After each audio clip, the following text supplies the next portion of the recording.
नमस्कार दोस्तों, मैं बीजू मिश्रा 9th की एनसीईआरटी लेके चल रहा हूँ। ये हम लोग का पार्ट 5 है।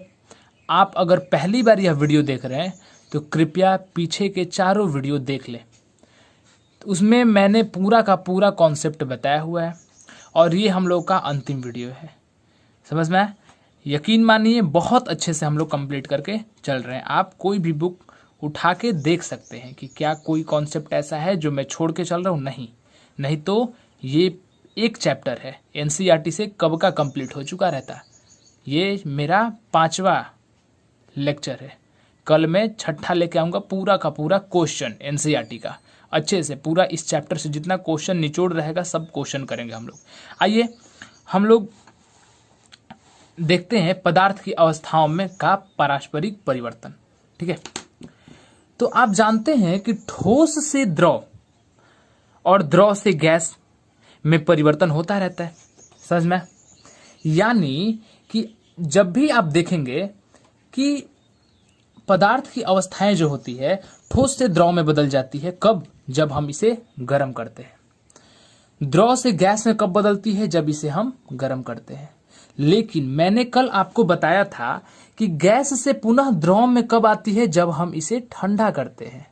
और द्रव से ठोस में आती है संघनन करने पे, यानी जब हम ठंडा करते हैं। यानी आप देख रहे हैं कि ताप में परिवर्तन द्वारा पदार्थ की अवस्था में परिवर्तन हो रहा है।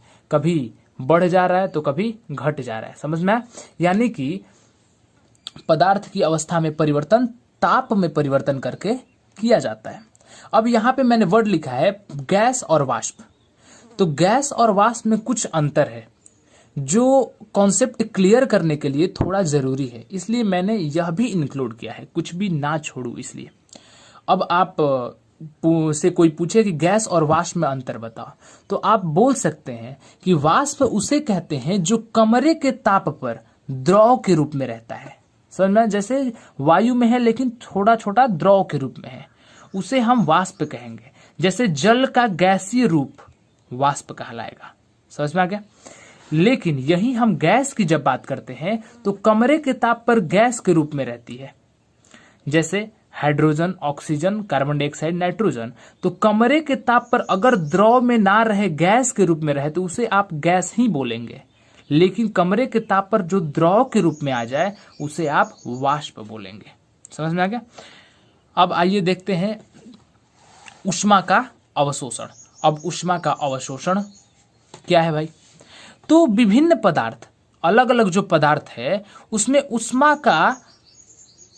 ऊष्मा के प्रति अलग अलग आचरण होता है। यानी कि ऊष्मा एब्जॉर्ब करने का अलग अलग आचरण होता है। कोई ज्यादा ऊष्मा एब्जॉर्ब करता है, कोई कम अवशोषित करता है। समझ में आया? तो गर्म स्थान पर जब रख देने पर यह समान रूप से ऊष्मा का अवशोषण नहीं करते हैं, अलग अलग करते हैं हर पदार्थ। आप बोलेंगे कैसे? चलिए आपको एक एग्जांपल से समझाता हूं अच्छे से। मैंने 2 थर्मामीटर लिया। समझ में आया? फोटो पे हंसिएगा मत। मैंने 2 थर्मामीटर लिया और दोनों को धूप में रख दिया। समझ में आया?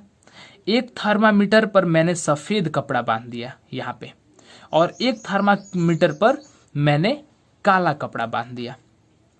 आप देखेंगे कि काला कपड़ा वाला जो थर्मामीटर है उसमें टेम्परेचर यानी कि जो ताप है वह ज्यादा बढ़ जाती है, और इसमें कम, यानी कि सफेद कपड़ा जो है वह ऊष्मा को कम अवशोषित किया, तभी ना यह कम हुआ है। ऊष्मा को कम अवशोषित किया, और काला कपड़ा ऊष्मा का अवशोषण ज्यादा किया, इसलिए इसमें ज्यादा बढ़ गया पारा।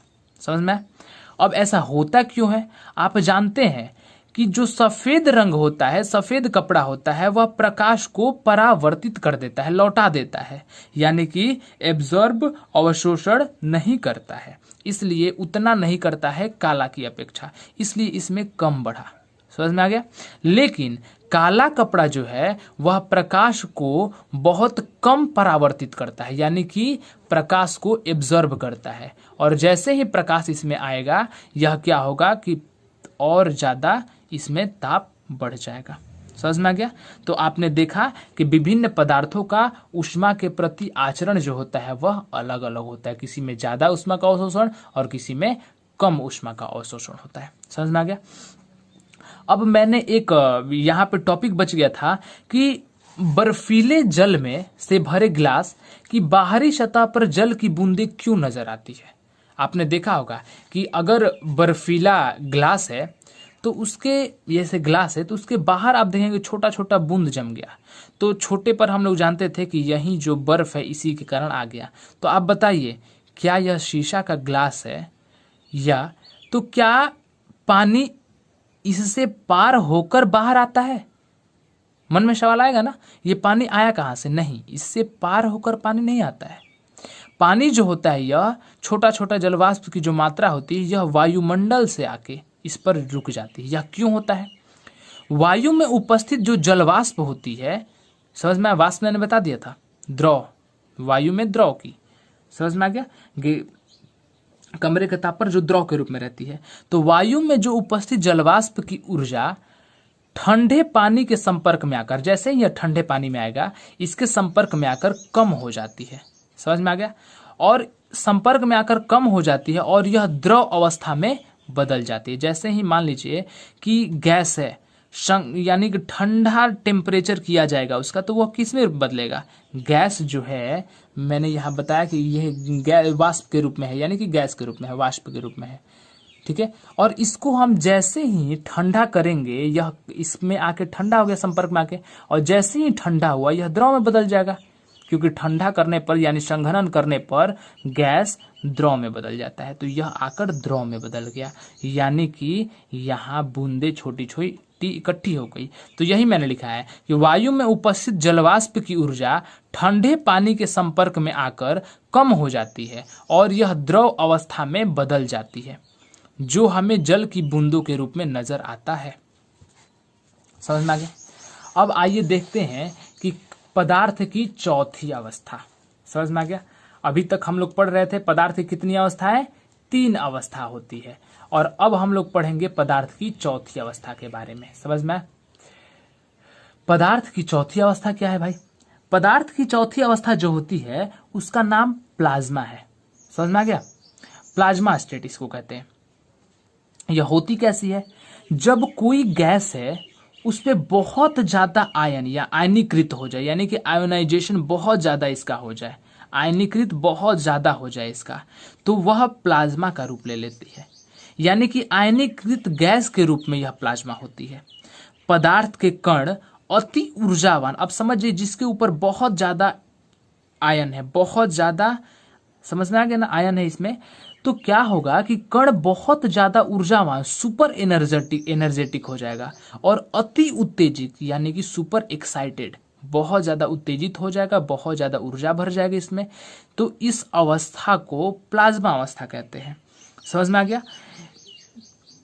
उच्च ताप के कारण सूर्य और तारे में, आप जानते हैं सूर्य और तारे में उच्च ताप होता है, सूर्य और तारे में उच्च ताप के कारण ही प्लाज्मा की उपस्थिति होती है और इसीलिए यह चमकीले भी होते हैं सूर्य और तारे। समझ में आ गया। क्यों? क्योंकि इनमें प्लाज्मा की उत्पत्ति हो जाती है। और क्यों उत्पत्ति होती है? क्योंकि इनका टेम्परेचर बहुत उच्च ताप होता है, इसकी वजह से प्लाज्मा की उत्पत्ति हो जाती है। अब आपने देखा होगा कि प्रतिदीप्त ट्यूब, नियॉन बल्ब वाले बल्ब जो है वह उसमें प्लाज्मा के कारण ही इसमें उपयोग होता है, प्लाज्मा का उपयोग होता है इसमें। समझ में आ गया ना कैसे होता है? आइए हम बताते हैं। अब आपके मन में आएगा, अब पहले ये बता दूं मैं कि प्रतिदीप्त ट्यूब में हीलियम या कोई अन्य गैस भरी जाती है। समझ में आ गया। हीलियम या कोई अन्य गैस भरी जाती है। और नियॉन संकेत वाली बल्ब में, नियॉन, आप इतना पहले याद कीजिए, मैं आपको अच्छे से ये समझा रहा हूं। नियॉन संकेत वाली जो बल्ब है इसमें नियॉन गैस, और प्रतिदीप्त ट्यूब उसमें हीलियम गैस भरी जाती है या अन्य कोई गैस भरी जाती है। अब आपके मन में आएगा कि नियॉन संकेत वाली जो बल्ब होती है वह कैसी होती है। आइए रुकिए, मैं मोबाइल से आपकी कोशिश करता हूँ कि इमेज भी दिखा पाऊँ ताकि आप समझ जाए। रुकिए 1 मिनट, ये देखिए, समझ में? ये होता है नियॉन गैस वाला बल्ब। समझ में आ गया। देखिए इतना कितना ज्यादा इसमें लाइट है, बहुत ज्यादा लाइट आ जाती है इसमें। समझ में? यह क्या होता है कि जैसे ही विद्युत ऊर्जा इसमें प्रवाहित होती है, ध्यान से सुनिएगा, जैसे ही विद्युत ऊर्जा इसमें प्रवाहित होती है तो यह गैस जो है यानी कि नियॉन गैस जो भरा है यह आयनीकृत हो जाता है, बहुत ज्यादा आयन इसमें आ जाता है, यानी बहुत ज्यादा आवेशित हो जाता है। आवेशित होने से ट्यूब या बल्ब में प्लाज्मा तैयार हो जाता है। जो मैं प्लाज्मा अवस्था के बारे में बता रहा हूं ना, इसी में प्लाज्मा तैयार हो जाता है। अब जब प्लाज्मा तैयार हो जाता है तो क्या होता है, यह बहुत चमकीला हो जाता है, इसी को नियॉन बल्ब कहते हैं। समझ में? अब आप कोई के मन में होगा कि ये ट्यूब कैसा होता है, तो ट्यूब ऐसे आकार का होता है। देख लीजिए, ये जो है ट्यूब है, घर में जो ट्यूबलाइट हम लोग देखते हैं ये सब ट्यूब है। तो इसमें भी समझ में आ गया ना, तो इसमें यह ट्यूबलाइट है, यह सब फ्लोरोसेंट ट्यूब इसको कहते हैं, प्रतिदीप्त ट्यूब। अब आइए, इसमें उपयोग प्लाज्मा का हो गया। मैंने प्लाज्मा के बारे में अच्छे से समझा दिया आपको कि प्लाज्मा जो होती है गैस के जो वैसी गैस जो बहुत ज्यादा आयन प्राप्त कर ले, बहुत ज्यादा आयनीकृत हो जाए, वैसी गैस प्लाज्मा बन जाती है। समझ में? अब पांचवी अवस्था के बारे में हम लोग देखेंगे कि पांचवी अवस्था क्या है भाई। बोस आइंस्टाइन कंडेंसेट इसका नाम है, पांचवी अवस्था का नाम बोस आइंस्टाइन कंडेंसेट। अब पांचवी अवस्था हम लोग देखते हैं कि जब ये होता क्या है, तो यह भी गैस का ही रूप है। समझ में आया ना? अगर हम सामान्य वायु का जो घनत्व देखते हैं जो हमारे आसपास है, तो सामान्य वायु के घनत्व का 1,00,000वें भाग से भाग दे दीजिए। समझ में आया ना? सोच लिए कितना कम होता होगा, 1,00,000 से मैंने भाग दे दिया, सोचिए बहुत ज्यादा घनत्व कम हो गया, यानी बहुत कम घनत्व वाली गैस बन गई।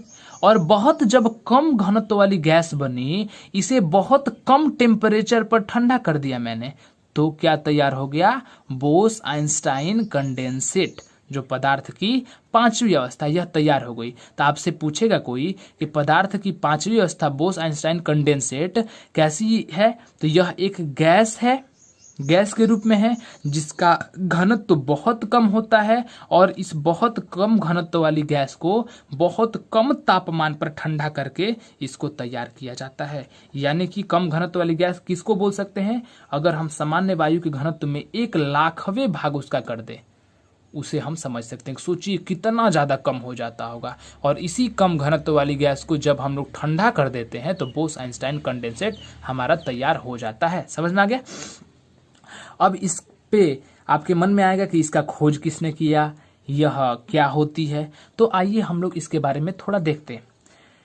सत्येंद्रनाथ बोस ने, आप देख सकते हैं बोस नाम आ रहा है पहले ही और आइंस्टाइन नाम आ रहा है, यानी कि दो वैज्ञानिक होंगे, एक बोस जी होंगे यानी सत्येंद्रनाथ बोस, और आइंस्टाइन ने कुछ ना कुछ किया होगा तभी इसका नाम यह पड़ा है। तो आइए देखते हैं क्या इनका योगदान रहा है इसमें। सत्येंद्रनाथ बोस ने पदार्थ की पांचवी अवस्था के लिए कुछ गणना की। समझ में आया कि पांचवी अवस्था के लिए कुछ गणना की इन्होंने 1920 में, कि पांचवी अवस्था है कि नहीं, उस पर कुछ काम किया। इन गणना के आधार पर जो आइंस्टीन साहब थे, अल्बर्ट आइंस्टीन जी थे, उन्होंने पदार्थ की एक नई अवस्था की भविष्यवाणी कर दी कि एक पदार्थ की नई अवस्था और उपलब्ध है। समझ में आ गया ना?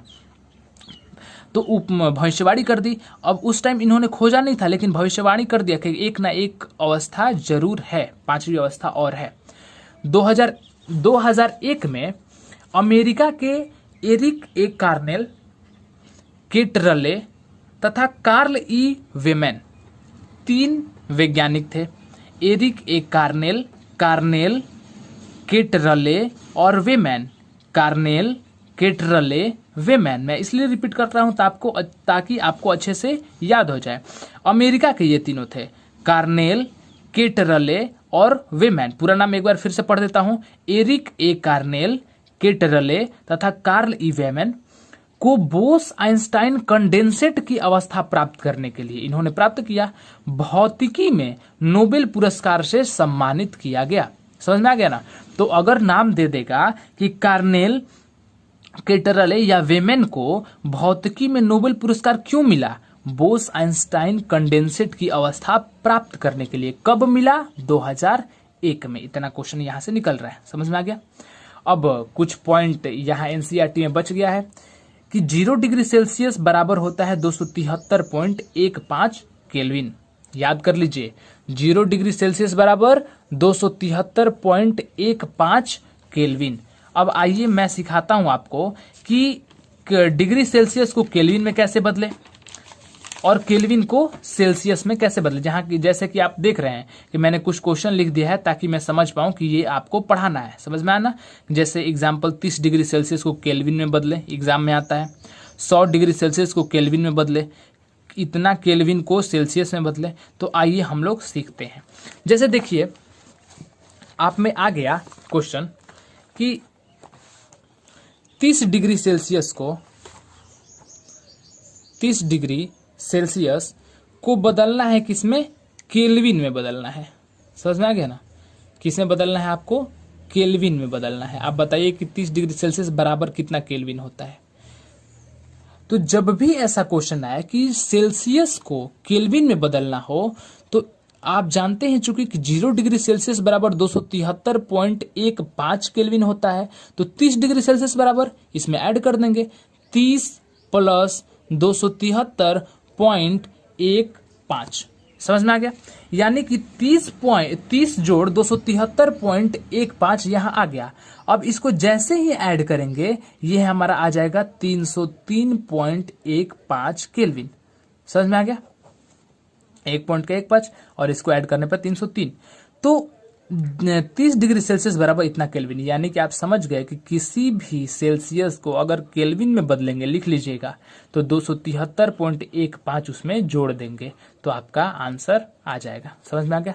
अगर यही आपसे मैं पूछ देता, इसी समझिए कि 303.15 केल्विन को आप बताइए कितना सेल्सियस होगा, तो 30 डिग्री सेल्सियस आप बता देंगे, यानी कि इतना केल्विन बराबर 30 डिग्री सेल्सियस। यह कैसे निकला, इसमें से मैंने 273.15 माइनस कर दिया।